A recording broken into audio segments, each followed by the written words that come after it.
जय श्री नीच गुरु शीर्षक से मैं आपके सामने एक कथा सुना रहा हूँ। एक सुंदरी बाल विधवा के घर पर उसका गुरु आया।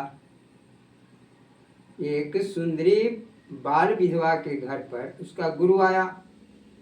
विधवा देवी ने श्रद्धा भक्ति के साथ गुरु को भोजनादि कराया। तदंतर वह उसके सामने धर्मोपदेश पाने के लिए बैठ गई। गुरु के मन में उसके रूप यौवन को देखकर पाप आ गया और उसने उसको अपने कपट जाल में फंसाने के लिए भांति भांति की युक्तियों से आत्मनिवेदन का महत्व बतलाकर यह समझाना चाहा कि जब वह उसकी शिष्या है तो आत्मनिवेदन करके अपनी देह के द्वारा उसे गुरु की सेवा करनी चाहिए। गुरु खूब पढ़ा लिखा था, इससे उसने बहुत से तर्कों के द्वारा शास्त्रों के प्रमाण देकर यह सिद्ध किया कि यदि ऐसा नहीं किया जाएगा तो गुरु कृपा नहीं होगी और गुरु कृपा न होने से नरकों की प्राप्ति होगी। विधवा देवी बड़ी बुद्धिमती, विचारशीला और अपने सती धर्म की रक्षा में तत्पर थी। वह गुरु के नीच स्वभाव को समझ गई।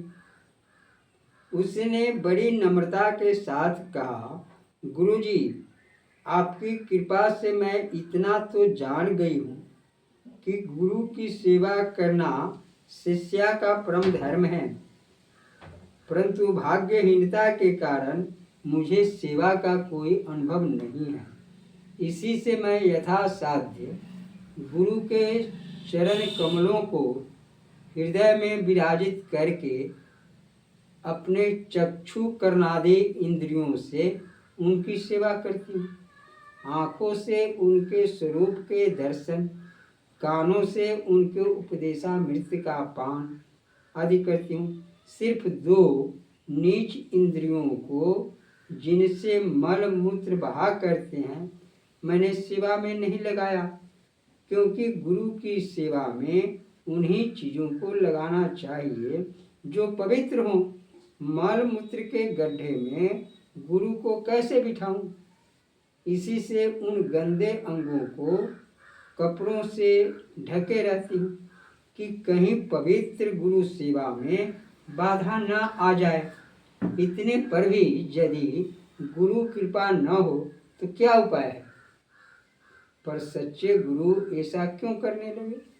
जो गुरु मल मूत्र की चाह करते हैं, जो गुरु भक्ति रूपी सुधा पाकर भी मूत्राशय की ओर ललचाई आंखों से देखते हैं, जो गुरु शिष्या के चेहरे की ओर दया दृष्टि से न देखकर नरक के मुख्य द्वार, नरक बहाने वाली दुर्गंध युक्त नालियों की ओर ताकते हैं, ऐसे गुरु के प्रति आत्मनिवेदन न करके उनके मुंह पर तो कालिख ही पूतनी चाहिए और झाड़ुओं से उनका सत्कार करना चाहिए। गुरुजी चुपचाप चल दिए। जय श्री सीते। यह नीच गुरु, कपटी गुरु का व्यवहार इस प्रकार का होता है। कपटी गुरु।